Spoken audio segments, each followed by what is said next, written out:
الحمد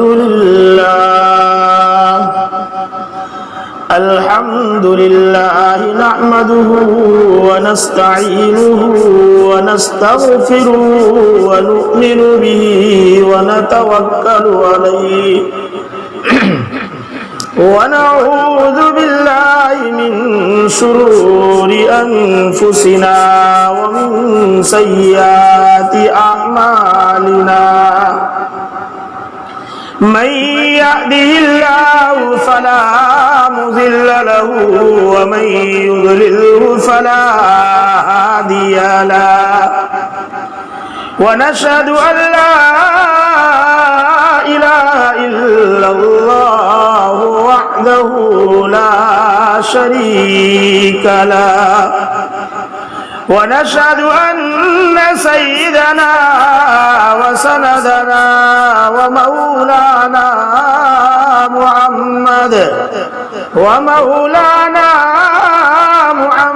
محمدا عبده ورسوله أما بعد فأعوذ بالله من الشيطان الرجيم بسم الله الرحمن الرحيم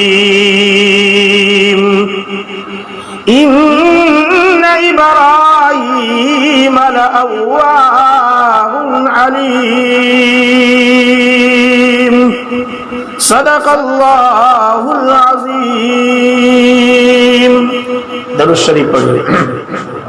اللهم صل على محمد وعلى آل محمد كما صليت على إبراهيم وعلى آل إبراهيم إنك حميد مجيد. اللهم بارك على محمد وعلى آل محمد كما باركت على إبراهيم وعلى آل إبراهيم إنك حميد مجيد. گرامی قدر عزیز دوستو، آج جمعہ کا مبارک دن ہے. اللہ تعالی نے ہفتوں میں 7 دن بنائے اور اس 7 دن میں سب سے افضل دن جمعہ کے دن کو بنایا. اس دن میں اللہ تبارک و تعالی اپنے بندوں کی دعائیں قبول کرتا ہے. اس دن میں اللہ تبارک و تعالی اپنے بندوں کے ساتھ دوسرے دنوں کے مقابلے میں زیادہ قریب ہو جاتا ہے. اس لیے ہمیں اور آپ کو بھی چاہیے کہ اس دن کی ہم تیاری کریں. دوسرے دنوں کے مقابلے میں اس دن ہم زیادہ شریعت کی پابندی کریں. اس دن کہا گیا کہ نماز کے لیے آپ صبح صادق کے بعد سے تیاری شروع کر دو. طلوع شمس کے بعد سے جمعہ کی تیاری میں لگ جاؤ. جس کا اپنا کاروبار ہے اس کو تو چاہیے کہ جمعہ کے دن چھٹی رکھے. خود کا کھیت ہے, خود کا باغیچہ ہے, وہ کسی کے تابع نہیں ہے تو وہ سنڈے نہیں مناوے, وہ جمعہ کے دن چھٹی رکھے اور جمعہ کے دن مسجد میں جلدی سے آ جائے. اذان ہوئے اپنے 20 منٹ ہو گئے, ساتھی گھروں میں اذان کے وقت جو ہے وہ غسل کی تیاری کرے. یہ اس دن کے ساتھ میرے اور آپ کا انصاف نہیں ہے. اور پھر یہ جمعہ ہے اور ذی قعدہ کا مہینہ ہے. یہ ایام حج کہلاتے ہیں. اللہ کے نیک بندے اس دن کے اندر جو ہے کما کر پسینے گاڑے کی کمائی میں سے وہ روپے 2 روپے 100 روپے 1000 روپے کر کے وہ جمع کرتا ہے اور اپنی زندگی کے ایک آخری جو اسلام کی سب سے مضبوط کڑی ہے حج, اس کی ادائیگی کے لیے جاتا ہے. اللہ کے کتنے نیک بندے پہنچ چکے ہیں اس فریضے کے انجام دینے کے لیے. وہ اللہ کے گھروں کا طواف کر رہے ہیں, وہ صحیح کر رہے ہیں. کچھ بندے جانے کی تیاری میں لگے ہوئے ہیں. انشاءاللہ وہ بھی سہولت کے ساتھ وہاں پہنچیں گے. میرے بھائیوں, اتنے برکت والے دن ہیں اللہ تبارک و تعالی نے مجھے اور آپ کو عطا کیے ہیں. پھر یہ کہ اس کے بعد جو مہینہ آنے والا ہے وہ ذی الحجہ کا مہینہ ہے، اس کی 10 راتوں کو اللہ تبارک و تعالیٰ نے فضیلت والا بتایا ہے، اور اس کی قسمیں قرآن میں اللہ نے کھائی ہے، وَلَيَالٍ عَشْرٍ، قسم 10 راتوں کی۔ میرے بھائیوں، اس میں 9ویں تاریخ آتی ہے جسے یوم العرفہ کہا جاتا ہے، اس دن کے روزے کی فضیلتیں آئی حدیث میں، اللہ تبارک و تعالی سال بھر کے گناہ معاف کر دیتا ہے۔ کہنے کا مطلب بہت ہی مبارک دن ہے۔ اللہ تبارک و تعالی نے اس دن میں ایک کام اور رکھے ہیں جسے میں اور آپ قربانی کے نام سے جانتے ہیں۔ یہ ابراہیم و اسماعیل کی یاد ہے۔ ابراہیم علیہ السلام کون ہے؟ عراق کی سرزمین پر جس وقت لوگ سورج کی، لوگ چاند کی، لوگ ستاروں کی پرستش کرتے تھے، لوگ اپنے ہاتھ سے بنائے ہوئے معبودوں کے سامنے سر جھکاتے تھے، اس وقت جو ہے پجاری جو ہوا کرتے تھے وہ بھی بادشاہوں کے سامنے جھوٹ بولتے تھے، اور بادشاہوں کے پیسے کے خاطر یوں کہتے تھے کہ تو بھی ایک خدا ہے، نمرود بھی ایک خدا ہے۔ وہ اس طرح لوگوں کو خدا کہا کرتے تھے تاکہ پیسے ملے۔ ایسے دور میں، ایسے ماحول میں اللہ تبارک و تعالیٰ نے یہ ابراہیم علیہ السلام کے ابا خود بڑے پجاری ہیں، وہ خود پجاری ہونے کے ساتھ ساتھ بتوں کو بنا کر خود بیچنے والے ہیں۔ ایسے ماحول میں، ایسے گھرانے میں ابراہیم علیہ السلام کی پیدائش ہوئی۔ ابراہیم علیہ السلام دیکھ رہے ہیں بچپن سے کہ ابا یہ کام کرتے ہیں، ابا بڑے درجے کے پجاری ہیں، اور آپ کو معلوم ہے آج کے ماحول میں بھی یہ حال ہے۔ جو پجاری لوگ ہیں ان کے پاس کتنے دولت ہیں، ایک ایک کے پاس کیسے کتنے ٹن سونا پڑا ہوا ملتا ہے۔ ان کے گھر پیسوں کی آمد ہوتی تھی، وہ دیکھتے تھے ابا کے پاس پیسے آ رہے ہیں، دیکھتے تھے سب کچھ، لیکن پھر بھی انہوں نے توحید کا ڈنکا بجایا۔ جب دماغ ہوشیار ہوئے، تھوڑا کام کرنے لگا، تو یہ دیکھ کر سوچنے لگے کہ یہ تو جہالت میں لوگ پڑے ہیں، یہ کیا ایسوں کی عبادت جس کے پاس مکھی بیٹھ جاوے اور مکھی اس میں منہ ڈالے تو اس کو بھی نہ بھگا سکے۔ وَإِن يَسْلُبْهُمُ الذُّبَابُ شَيْئًا لَا يَسْتَنقِذُوهُ مِنْهُ ضَعُفَ الطَّالِبُ وَالْمَطْلُوبُ۔ یہ اتنے کمزور ہیں کہ مکھیاں اس کے کھانے میں آ کے گر جاوے، اور اس پہ جو لڈو چڑھائے ہیں، جلیبیاں چڑھائی ہے، اس پر مکھی بیٹھ جاوے تو مکھی کو نہیں بھگا سکتے۔ یہ کیسے خدا ہو سکتے ہیں؟ یہ ابراہیم علیہ السلام جو ہوشیار ہوئے تو تھوڑا یہ سوچنے لگے۔ ابراہیم علیہ السلام کی زندگی مجھے اور آپ کو توحید سکھلاتی ہے۔ توحید کرنے دھرنے والی ذات فقط اللہ کی ہے، دنیا کی کوئی طاقت دوسرا کچھ نہیں کر سکتی۔ انہوں نے دماغ سنبھالا، ہوش سنبھالا، لوگوں کو کہنا شروع کیا، یہ کیا، یہ تو کمزور ہے، ہاتھوں سے بنایا ہے۔ ابا دشمن ہو گئے۔ ابا نے کہا کہ تمہیں گھر سے نکال دیں گے اگر اس طرح کی بات کرو گے تو کہا ابا گھر چھوڑ سکتا ہوں مگر توحید کو نہیں چھوڑ سکتا۔ گھر جائے تو جائے، ابا جائے تو جائے، لیکن دین کو نہیں ٹھکرا سکتا میں۔ ابا نے نکال دیا، گھر سے نکل گئے۔ یہ ابراہیم علیہ السلام رہ رہے ہیں۔ ایک واقعہ یہ بھی پیش آیا کہ آج میلہ ہے، میلہ، سب میلے میں چلیں گے، چلو تم بھی۔ کہا میں نہیں جاتا یہ سب کام میں۔ آج ہمارا حال یہ ہے کہ برائی کی طرف تیزی سے جائیں گے اور اچھائی کی طرف کوئی دعوت دے تو ہمیں اچھا نہیں لگتا۔ ابراہیم علیہ السلام نے فرمایا میں میلے ویلے میں نہیں جاتا۔ سب گئے، انہوں نے جتنے معبودان باطلا تھے سب کو توڑ کے نیچے رکھ دیا، اور جو سب سے بڑا تھا اس کے اوپر ہتھوڑا لٹکا دیا۔ جب شام کو لوگ آئے تو کہا یہ کس نے ہمارے خداؤں کا یہ گد کیا ہے؟ اب سوچو،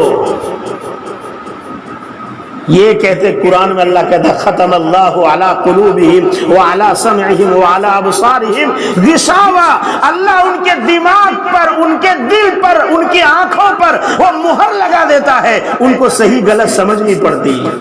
جس کی وہ پرستش کر رہے ہیں ان کے لیے لوگوں سے پوچھ رہے ہیں ان کو کس نے توڑ دیا؟ کسی نے کہا کہ وہ نوجوان برا بھلا کہتا ان کو بلاؤ، ان کو بلایا تو کہا بھائی جس کے پاس ہتھوڑا وہ مجرم، ان سے پوچھ لو، ان سے پوچھو۔ تو کہا ابراہیم تم تو جانتے ہو کہ یہ بولتا نہیں ہے۔ تو کہا جو بولتا نہیں وہ خدا کیسے ہو سکتا ہے؟ لیکن حد دھرم تھے، ان کو ابراہیم علیہ السلام کی بات اچھی نہیں لگی تو انہوں نے ابراہیم علیہ السلام کو مارنے کی سازش کی۔ دیکھیے موت و حیات اللہ کے ہاتھ میں ہے، اللہ نہیں چاہے تو کوئی نہیں مار سکتا، نہ اللہ نہیں چاہے تو کوئی جلا بھی نہیں سکتا۔ اچھے خاصے مر گئے کورونا میں اور بوڑھے رہ گئے، وہ واپس آئے کیونکہ موت اللہ کے ہاتھ میں ہے۔ انہوں نے کہا ان کو ماریں گے، آگ میں جلائیں گے۔ آگ انہوں نے تیار کی اور آگ جلائی ایسی جلائی اتنی اونچی، اس کی جو ہے آگ کی لو اوپر جاتی کہ اوپر سے پرندہ بھی جائے تو جل جائے۔ اب وہ لوگ سب مل کے بول رہے ہیں ابراہیم اس آگ میں تم چلے جاؤ۔ کہ میں کیوں جاؤں، تم لے کے چلو۔ وہ جا نہیں سکتے۔ اس وقت انہوں نے گوفے تیار کیے، گوفن ایسا کر کے جو پتھر پھینکتے ہیں ایسے بڑے لمبے چوڑے، اس میں سے ابراہیم علیہ السلام کو آگ میں پھینک دیا۔ ابراہیم علیہ السلام جب آگ میں گئے ہیں، جبرائیل علیہ السلام آ گئے اور فرمایا کہ ابراہیم کچھ مدد کروں، مدد کی ضرورت ہے؟ کہا مدد کی ضرورت تو ہے لیکن آپ کی نہیں، مجھے میرے اللہ کی مدد چاہیے۔ یہ ہے توحید۔ ابراہیم علیہ السلام کی پوری زندگی توحید سے بھری ہے۔ آج میں اور آپ اسی معاملے میں کمزور ہیں، تھوڑے سے مصلحت کی بات آ کر پیچھے ہٹ جاتے، نہیں اللہ اللہ ہے، اللہ ہی سب کرتا ہے۔ یہی ابراہیم علیہ السلام کے ساتھ وہ بھی واقعہ پیش آیا کہ ابراہیم علیہ السلام نے سوچا ان کو سمجھاؤں تو کیسے سمجھاؤں۔ ایک دن کھڑے تھے، لوگ بھی تھے، تو دیکھا کہ سورج نکلا ہوا ہے تو ان کے کہنے لگے ایسا لگتا ہے کہ یہ بڑا ہے۔ انہوں نے جو ہے ستارے کو دیکھا تو کہا یہ ستارہ یہ خدا ہو سکتا ہے۔ پھر کہا یہ تو ڈوب گیا، ڈوبنے والا کیسے ہو سکتا ہے؟ خدا۔ ان کو سمجھایا جو ستارے کی پوجا کرتے تھے۔ چاند والے سے کہتے ہیں چاند خدا، یہ دیکھو کیسا چمکتا ہے، اندھیر رات کو اس نے روشن کر دیا ہے۔ وہ لوگ خوش ہو گئے کہ ابراہیم ہمارے ساتھ ہے۔ صبح ہوئی تو ابراہیم نے کہا ارے یہ کیسے خدا ہو سکتا ہے، تو ڈوب گیا۔ صبح لوگوں سے کہہ رہے ہیں سورج کی پوجا کرنے والوں سے کہ ہاں یہ بڑا ہے۔ میں آپ کو کوئی قصے کہانی نہیں، قرآن ہے۔ فلما رأى الشمس بازغة قال هذا ربي هذا اکبر۔ جب سورج کو دیکھا تو کہا یہ بڑا ہے، یہ خدا ہے۔ لوگ خوش ہوئے کہ بھائی وہ سورج ستارے والے کا نہیں، چاند والے کا نہیں، یہ تو اپنا ہے۔ شام ہوئی تو کہہ رہے یہ بھی غروب ہو گیا، ڈوبنے والا بھی کہیں خدا ہو سکتا ہے۔ اس طرح لوگوں کو دین سمجھایا، یہی سمجھایا نہ سورج کچھ کر سکتا ہے، نہ چاند کر سکتا ہے، نہ ستارہ کر سکتا ہے، نہ یہ بت کر سکتے ہیں، کوئی کچھ نہیں کر سکتا، نہ پتھر کر سکتا ہے، کرنے دھرنے والی ذات اللہ کی ہے۔ ان کی شادی ہوئی حضرت سارہ سے، ان کے یہاں اولاد نہیں ہو رہی تھی، لیکن دشمن نے پریشان بھی بہت کر رکھا تھا، اس لیے مجبور ہو کر انہوں نے عراق چھوڑنے کا فیصلہ کیا اپنی بیوی سارہ کے ساتھ۔ راستے میں سے گزر رہے تھے کہ ایک بادشاہ ایسا تھا جو کوئی اپنی بیوی اور بچے کے ساتھ جاتا تھا تو بیوی کے ساتھ وہ غلط حرکت کرتا تھا اور شوہر کو قتل کر دیتا تھا، بھائی بہن ہو تو چھوڑ دیتا تھا۔ وہاں جب پہنچے ابراہیم علیہ السلام نے جملے کہے حضرت سارہ سے، مسلمانوں یوں کہا کہ دیکھو زمین پر اس وقت میں اکیلا ایمان والا اور تم ایمان والی، اور ایمان والا آپس میں ایک دوسرے کے بھائی بہن ہوتے ہیں۔ اس لیے جب یہ پوچھے بادشاہ تو کہنا کہ ابراہیم میرا بھائی ہے اور میں کہوں گا کہ تم میری بہن ہو۔ حضرت سارا کو لے کر گزر رہے ہیں، پہنچے، درباریوں نے بلایا، لے کر گئے۔ حضرت سارا نے وضو کیا، کہا مجھے نماز پڑھنی ہے۔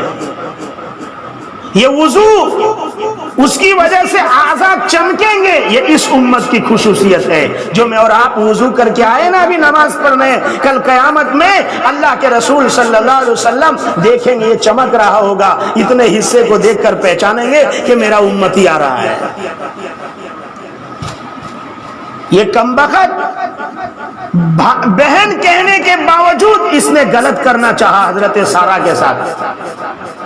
حضرت سارا نے اللہ سے دعا کی، کہا الہ العالمین تو جانتا ہے کہ میں تیری نیک بندی ہوں، میرے شوہر کے علاوہ کسی نے مجھے آج تک ہاتھ نہیں لگایا، میری عزت کو کسی نے کھلواڑ نہیں کیا، اب میری عزت تیرے حوالے کرتی ہوں، یہ تیرا بدبخت بندہ میرے پیچھے پڑا ہے۔ اللہ تبارک و تعالی نے سارا کی اسی وقت سنی اور فوراً جو ہے اس ظالم کے اوپر کپ کپی طاری ہو گئی، وہ کانپنے لگا، زمین پہ گر گیا۔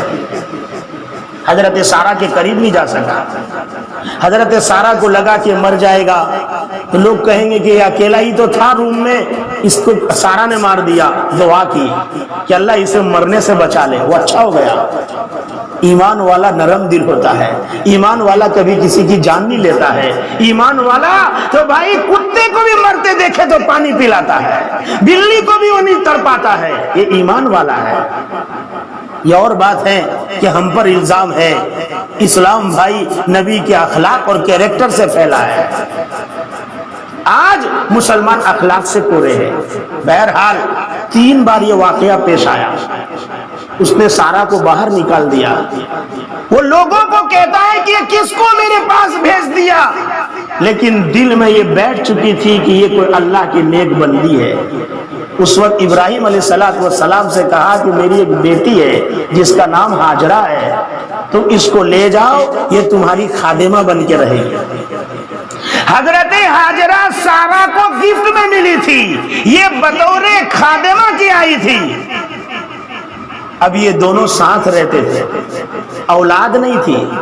جب یہ بلوغت کی عمر کو پہنچی تو حضرت سارا کے مشورے سے کہ ہمارے آنگن میں اولاد آئے، اللہ نے جس کو اولاد دیا ہے اللہ اس کی اولاد کو نیک صالح بنائے، آنکھوں کی ٹھنڈک بنائے، جس کے نہیں ہیں اللہ ان کو نیک صالح اولاد عطا فرمائے، کیونکہ اولاد ہونا ایک نعمت ہے اور اولاد کا نیک ہونا ڈبل نعمت ہے، ورنہ آج کی اولادیں بھی درد سر ہے۔ اللہ تعالی ہم سب کی اولاد کو نیک صالح بنائے۔ اولاد نہیں ہے، اللہ سے دعا کی، اللہ تبارک و تعالیٰ نے جو ہے نکاح ہو گیا کہ اولاد آ جاوے، تو اللہ نے حضرت ہاجرہ سے اسماعیل علیہ السلام عطا فرمایا۔ حضرت سارا کو لگا کہ اس کے یہاں اولاد، میرے یہاں اولاد نہیں، میں تو پہلے سے بیوی ہوں۔ اللہ تبارک و تعالیٰ نے ان کو بھی بعد میں اولاد دیا جس کا نام اسحاق علیہ السلام ہے، جو یعقوب علیہ السلام کے ابا ہے، اور یعقوب یوسف علیہ السلام کے ابا ہے۔ یہ ترتیب وار ہے میرے بھائیوں۔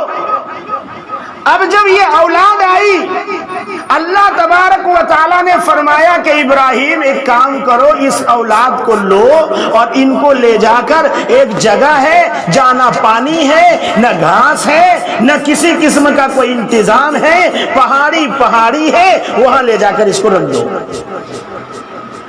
حضرت ہاجرہ کو اور اسماعیل کو لے کے آ گئے، ایک مٹکے میں پانی اور مشکیزے میں پانی اور تھیلی میں کھجور دے دیا، کہ یہ آپ کو کھانا ہے پینا، اور جانے لگے۔ بیوی نے کہا کہ ماں مجھے اس جگہ چھوڑ کر کہاں جا رہے ہو؟ بیابان میں۔ اس وقت ابراہیم علیہ السلام چلنے لگے۔ حضرت ہاجرہ نے جملہ کہا، کیا اللہ نے کہا ہے مجھے یہاں چھوڑو؟ حضرت ابراہیم علیہ السلام نے ہاں میں جواب دیا تو فرمایا پھر کوئی بات نہیں، میرا اللہ مجھے ضائع نہیں کرے گا۔ حضرت ابراہیم علیہ السلام چل بسے واپس، حضرت اسماعیل اور حضرت ہاجرہ کو اسی جگہ چھوڑ دیا جس جگہ اس وقت جو ہے مقام ابراہیم ہے، اور مقام ابراہیم تھوڑے 10-12 فٹ کی دوری کے اوپر زمزم کا کنواں اسی مطاف میں ہے، وہاں ان کو چھوڑ دیا۔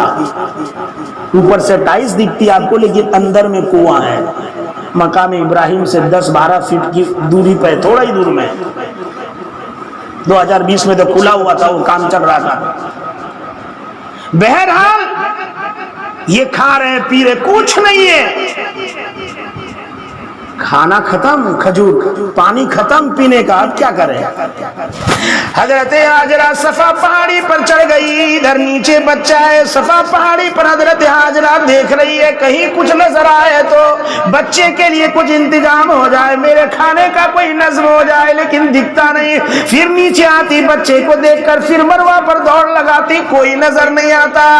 اسی طرح اس کے چکر لگ رہے ہیں کہ اچانک دیکھا بچہ جہاں چھوڑ کر آئی ہے وہاں پرندے جو ہیں وہ لپک رہے ہیں، پانی کے آثار نظر آ رہے ہیں، دوڑتی ہوئی آئی، دیکھا اسماعیل علیہ السلام کی ایڑی کے پاس سے پانی کا بلبلا بہ رہا ہے۔ اس وقت کہنے لگی زمزم زمزم ٹھہر جا ٹھہر جا۔ نبی کریم صلی اللہ علیہ وسلم فرماتے ہیں اگر ہاجرہ لفظ زمزم نہ بولتی تو قیامت تک وہاں سے پانی کا چشمہ نکلتا رہتا۔ وہ پانی پھوٹ رہا ہے، اس کو بند لگا دیا۔ نبی کریم صلی اللہ علیہ وسلم نے فرمایا ماء الزمزم لما شرب له، زمزم کا پانی جس نیت سے پیا جاتا ہے اللہ اس نیت میں اسے کامیابی دیتا ہے، لیکن پینے والے کی نیت اور یقین چاہیے۔ آج میرے اور آپ کا یقین نہیں ہے پیتے وقت، اس لیے وہ فائدہ دکھتا نہیں ہے، اور پھر لانے والے مکس بھی بہت کر دیتے ہیں، ملانے میں بھی ہو کہ بھائی زیادہ زمزم ہو یہاں کا پانی کم ہو، لیکن وہ تو بستی میں ڈرم رکھتے ہیں نہ، ڈرم کے اندر ایک گلاس ڈال دیتے، تو ایسا کیسا ہو گیا بھائی؟ اتنے میں تو شکر میں میٹھا بھی نہیں ہوتا۔ وہ زیادہ زمزم ہو یہاں کا پانی کم ہو تو اس کو زمزم کم سے کم بولیں گے۔ ایک ڈرم میں پیپڑے بھر کے اور اس میں ایک گلاس ڈال کے بولے پوری بستی کو بانٹ رہے ہیں، پوری بستی کو اتنا بانٹنے کی ضرورت نہیں ہے، آپ ایک ایک گھونٹ پلا دو بہت ہو گیا، اور نہیں تو دعا ہی کر دو وہاں، اور یہ کہہ دو کہ اللہ آج میں آیا ہوں، میں یہاں پی رہا ہوں، میری پوری بستی والے آئے اور یہاں آ کر پیے، یہی احسان ہے بستی والے پر، جانے والے حاجی یہی کام کر رہے ہیں۔ یہ زمزم ہو گیا۔ اب بچہ بڑا ہوا تھوڑا، ابراہیم علیہ السلام تو دور رہتے تھے عراق میں، محدثین فرماتے مورخین کہ اللہ تبارک و تعالیٰ نے ان کو براق سواری دی ہوئی تھی، وہ صبح صادق سے صبح نکلتے فجر بعد تو یہاں پہنچ جاتے تھے زوال میں، پھر واپس چلے جاتے تھے۔ اسی بیچ میں اللہ تبارک و تعالیٰ نے ہونہار بچہ ہے، بڑی عمر میں ملا ہے، بڑھاپے کے اندر، اب اللہ یوں فرماتے ہیں خواب کے اندر کہ بھائی تم جو ہے اپنے محبوب کو ذبح کرو۔ اب ذبح کا حکم آیا، آئے بیٹے کو کہا آ کر کہ میں نے خواب دیکھا ہے، انی ارا فی المنام، میں نے خواب میں دیکھا ہے ان اذبحک ماذا ترى، تجھے ذبح کر رہا ہوں، تیرا کیا مشورہ ہے؟ اللہ سے مانگا تھا الہ العالمین مجھے فرما بردار بیٹا عطا فرمایا، تو اللہ نے ایسا بیٹا دیا کہ فوراً کہا ابا جو آپ کو آپ کا رب حکم دیتا ہے اسے کر گزریے، اس میں دیری نہ کیجئے، میرے طرف نہ دیکھیے، مجھے تو آپ صبر کرنے والا پائیں گے۔ اللہ ایسی اولاد سب کو نصیب فرماوے۔ ہاں بہت جیون اور شوق ہے، اور جو تو بہت جینے کا ہے، بہت جینے کا، اب ایک دن تو مرنے کا ہے، آج مرے کہ کل، ہائے دنیا کے ہائے دنیا ہائے دنیا۔ ابراہیم نے بچپن میں اس کو ٹھکرایا، اب جب اس عمر کو آئے ہیں یہ نہیں سوچا کہ یہ بچہ میرے بڑھاپے کا سہارا بنے گا، اللہ کا حکم آیا ہے اسے ذبح کریں گے۔ لوگ بولتا نا بڑھاپے کا سہارا ہے، بڑھاپے کا سہارا. ابے کس نے دیکھا کہ اپن بوڑھے ہوں گے اور اس اولاد کے ہم محتاج ہوں گے؟ اللہ سے یہی مانگو کہ اللہ چلتے پھرتے کلمے کے ساتھ لے کر جانا، کسی کا محتاج نہیں بنانا. یہ سب انسان کو دعا مانگنا چاہیے.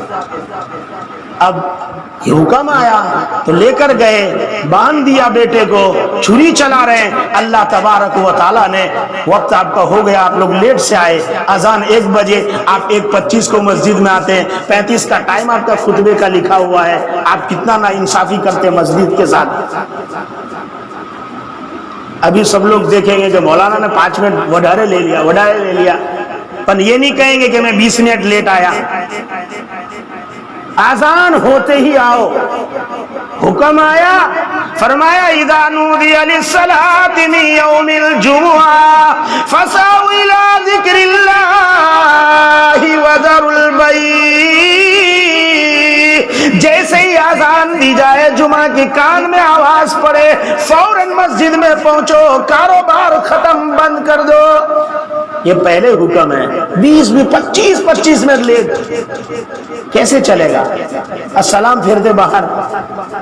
آج جو پریشانی ہے مسلمانوں کی اس وجہ سے نہیں ہے کہ حکومتیں خراب ہے یا وہ خراب ہے، اعمال خراب ہے. مشکوٰۃ شریف میں روایت ہے، نبی کریم صلی اللہ علیہ وسلم فرماتے ہیں اعمالکم اموالکم. جیسے تمہارے اعمال اوپر چڑھتے ہیں، اللہ ایسے فیصلے نیچے اتارتے ہیں. میرے بھائیوں، لٹا دیا قربانی کے لیے. اللہ تبارک و تعالیٰ ایسے فرمانبردار بیٹے پر چھری کیسے چلواتا؟ اور دبا رہے، کٹنی رہے. اللہ تبارک و تعالیٰ بیٹا کھسک گیا، اوپر سے اللہ تبارک و تعالیٰ نے مینڈے کا انتظام کر دیا. دیکھے تو بیٹا تو ادھر ہے. اس وقت کہہ رہا ہے فرشتہ بھی اللہ اکبر اللہ اکبر. ابراہیم علیہ السلام بول رہے ہیں لا الہ الا اللہ واللہ اکبر. بیٹا بولا اللہ اکبر وللہ الحمد. فرمایا جب ایام آئیں گے قربانی کے، 9 تاریخ سے لے کر 13 تک، تجھے جو ہے یہ مرد کے اوپر مسجد میں زور زور سے، عورت نماز پڑھنے کے بعد اپنے حجرے اور گھر میں جو ہے آہستہ آواز میں یہ تکبیر تشریق کا پڑھنا واجب ہے. اللہ کو یہ ادا اتنی پسند آئی. اور پھر نبی کریم صلی اللہ علیہ وسلم نے فرمایا، دوبارہ کبھی آؤں گا تو بات کروں گا آپ سے، فرمایا ان ایام میں قربانی سے بڑھ کر اللہ کو کوئی عمل پسند نہیں ہے. سب سے زیادہ اگر کوئی عمل پسند ہے ان ایام میں، سب سے بڑھ کر تو قربانی کا عمل پسند ہے. نبی کریم صلی اللہ علیہ وسلم نے 100 جانور ذبح کیے، اپنے ہاتھ سے کیے. 63 اور 37 حضرت علی نے کیے. ایک موقع پر نبی کریم صلی اللہ علیہ وسلم نے 2 دمبا لایا اور ایک کو ذبح کیا، فرمایا یہ میری طرف سے ہے، اور ایک کو ذبح کیا تو فرمایا یہ میری آنے والی تمام امت کی طرف سے. اس لیے میں تو کہتا ہوں اللہ کو اپنی کوئی نیکی پسند ہو کہ نہ ہو، جو میرے نبی نے اپنے نام کی قربانی دی ہے وہ تو پسند ہے. انشاءاللہ اسی نیکی پر اللہ جنت عطا فرمائے گا. اس لیے جس کو مال دیا ہے اللہ نے، وہ قربانی اللہ کے رسول صلی اللہ علیہ وسلم کے نام سے بھی کرے. ایک حصہ حضور صلی اللہ علیہ وسلم کا بھی رکھے، ایک بکرا حضور صلی اللہ علیہ وسلم کا بھی رکھے. میرے بھائیوں، اللہ تبارک و تعالیٰ نے دیا ہے، اللہ کے نام پر دینا ہے. اللہ تبارک و تعالیٰ جانے والے حاجیوں کے حج قبول فرمائے، قربانی والوں کی قربانیاں قبول فرماوے. اللہ ہم سب کو بھی بار بار حج نصیب فرمائے، روزہ اقدس کی حاضری نصیب فرمائے. یہ چند بات ہے، میں نے آپ کا 10 منٹ زیادہ لیا، معاف کیجئے، لیکن یہ ضرور کہہ کر جاؤں گا کہ مسجد میں اذان ہوتے کے ساتھ آنے کی جو ہے وہ فکر میں لگ جائیے. آپ لوگوں کا گھرانہ نیک گھرانہ ہے، اچھے نام سے آپ لوگ جانے جاتے ہیں، دیندار طبقہ ہے، اللہ نے دنیا سے بھی نوازا ہے. تو ہم جتنا اس کو عمل میں لائیں گے اللہ ہماری نسلوں کو آباد رکھے گا. دولت ایک نعمت ہے، اس کو جو انسان سنبھالنا چاہتا ہے تو نیکی کے ساتھ سنبھالتا ہے تو ان کی نسلیں آباد رہتی ہے. ورنہ دنیا میں بہت بڑے بڑے پیسے والے تھے، آج ان کی اولاد کے پاس نہیں ہے، اپنے پاس ہے، کیوں ہے؟ اپنے دادا نیک تھے، اپنے ابا نیک تھے، اپنے نیک ہیں، انشاءاللہ اولاد نیک ہوگی تو یہ پیڑھی در پیڑھی در نسل جو ہے اللہ آباد رکھے گا۔ اللہ ہم سب کو نیک بنائے، ایک بنائے، اللہ تعالیٰ کسی کو کسی کا محتاج نہیں بنائے، اور آخری وقت میں اللہ ہم سب کو کلمہ نصیب فرمائے۔ عید وازمن واز جملہ جہاں آمین بعد وآخر الدعوانا ان الحمدللہ رب العالمین۔